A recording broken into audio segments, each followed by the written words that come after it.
Сәлем балалар, математика 18-ші сабақ.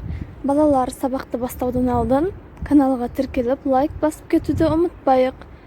Мен сендерге оңай болу үшін тапсырмалардың жауаптарын дәптерге жазып салып отырмын. Сендер видеоны үлгермей көріп жатсаңдар, видеоны тоқтатып тұрып немесе қайтадан видеоны қайта қосып көрсеңдер болады. Түсінбеген тапсырмаларың болса, комментарияға жазып сұрай беріңдер. Мен барлық тапсырмалардың жауаптарын қайтадан салып отырамын.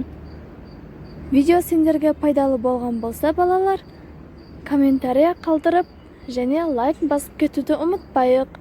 Каналға тіркелуді ұмытпайық, балалар.